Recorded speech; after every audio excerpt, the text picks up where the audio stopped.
Buenas tardes a todos, gracias por estar presentes. En este tema voy a hablar sobre prevención de cáncer de cervix.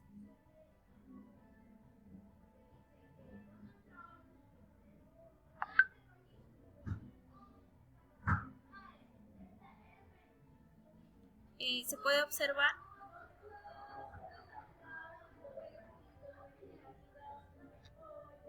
¿Sí se ven? ya, ok. Entonces, en cuanto a prevención del cáncer de cervix, soy Emily Rubio Trilla Fernández, de la Facultad de Medicina Humana de la Universidad Señor de Zipán. En cuanto al cáncer de cervix, todos nos preguntamos en primer lugar qué es el cervix, ¿no?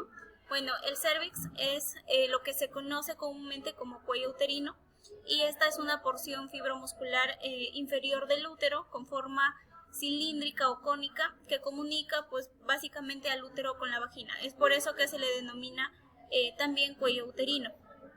Esta está compuesta tanto por el endocervix y el exocervix, que básicamente lo que va a diferenciar es el tipo de tejido o de epitelio que lo recubre, ¿no? Conociendo esto, nos preguntamos qué es el cáncer de cervix. Como todo proceso oncológico, es una enfermedad en la cual se producen células anormales. A partir de las células normales o del epitelio propio de esta zona, comienzan a formarse las células que tenemos o a transformarse de manera diferente, en lo cual van a presentar un núcleo grande, van a tener una reproducción o una masiva reproducción porque empiezan a autorreplicarse sin control alguno, de una manera totalmente descontrolada, ¿no? Estas células se van a transformar gradualmente en lesiones precancerosas, convirtiéndose así posteriormente a células cancerosas. Lo bueno del cáncer de cervix se podría decir que antes de convertirse en cáncer, tiene ciertas etapas precancerosas que se pueden diagnosticar de forma rápida y por ende llegar a tener una cura, ¿no? Aquí vamos a ver lo que son las lesiones precancerosas. Dentro de ellas tenemos las neoplasias intraepiteliales cervicales, que quiere decir que son los procesos que anteceden a un cáncer de cervix in situ. Dentro de ellas se ha logrado distinguir o se ha logrado diferenciar para saber estadificar más que todo y para dar un tratamiento adecuado. Dentro de ellas tenemos lo que son las neoplasias intraepitelial cervical 1, que esta es pues una displasia leve con células displásicas que ocupan el tercio inferior del epitelio escamoso.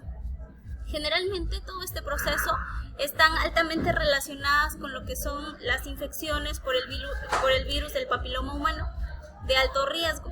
Dentro de ellas tenemos lo que son los tipos 16 y 18, que son los que se han encontrado un 70% en procesos oncológicos de cervix, ¿no?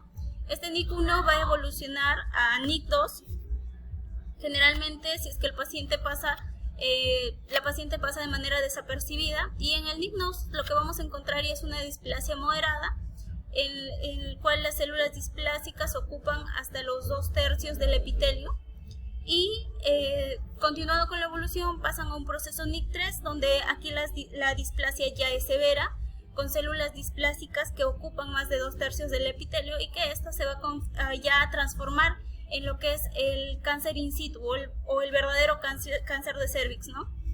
Se menciona que existe un poco nivel o una poca distinción entre el NIC2 y el NIC3, y que el NIC2, según la inmunotinción P16, para identificar células de alta probabilidad se puede considerar ya un LIE de alto grado, ¿no?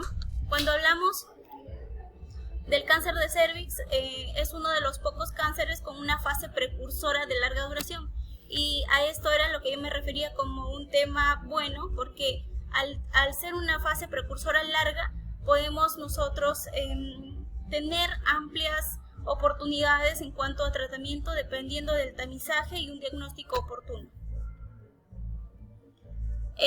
Muchos nos preguntamos para ver el tema de prevención de cáncer de cervix, cuáles son los factores de riesgo, ¿no?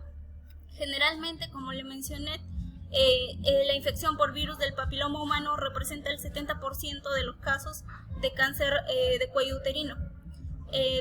Generalmente se presenta en pacientes en cuya edad transcurre entre los 25 a 64 años. Otro factor de riesgo es el tabaquismo, la multiparidad, la mala alimentación, las infecciones de transmisión sexual, un inicio de vida sexual sin protección, las múltiples parejas sexuales y también lo que mencioné que era la infección por el virus del papiloma humano, principalmente 16 y 18. En cuanto a la prevención del cáncer, tenemos 5 señales que nos alertan nos alertan como persona y que todas las mujeres generalmente debemos de saber, ¿no? Cada vez que presentamos uno de estos signos o síntomas, debemos de ir a un centro de atención primaria generalmente para hacer posteriormente un descarte, ¿no? Dentro de ellas las más principales son el flujo vaginal excesivo. Generalmente las mujeres presentan un flujo vaginal que es regular intensidad y que no tiene aspectos pues que nos indiquen algún tipo de malestar. Cuando esto sucede nos indica algún proceso o alguna alerta en cuanto a qué es lo que está pasando con mi organismo. Otras veces encontramos sangrado inusual, que bueno, aquí generalmente la mujer tiene un periodo que básicamente es en cada mujer es diferente, ¿no? Hay algunas que presentan pues un periodo de 28 días, de 30, de 32 o de 34 días, pero cuando hay una alteración en el sangrado y de repente a mitad del periodo existen los sangrados inusuales, entonces es porque está pasando algo, ¿no? Debemos recurrir a un centro para el debido descarte. En cuanto a también existen molestias para orinar, dolores durante las relaciones sexuales, que es la dispareunia, incluso se ha visto que existen lo que son sangrados postcoitales que también nos llevan a pensar en un proceso oncológico y sumado a los dolores pélvicos.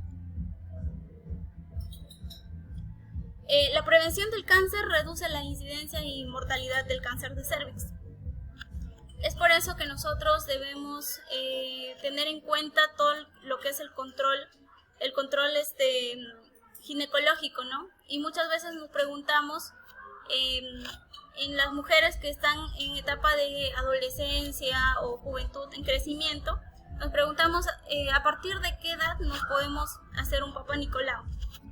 Pues el PAP se menciona que es a partir de los 25 años, pero en los últimos años la OMS considera que debería ser después de iniciar tu vida sexual, ¿no?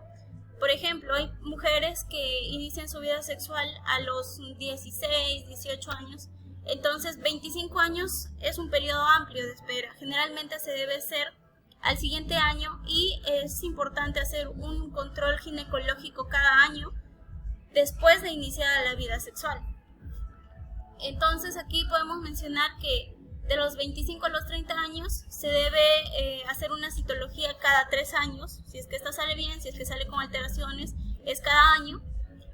También se debe hacer de los 30 a los 65 años el test del BPH, que es para verificar si es que existe contagio del virus del papiloma humano de alto grado, y con esto reducimos la mortalidad en un 70-80%.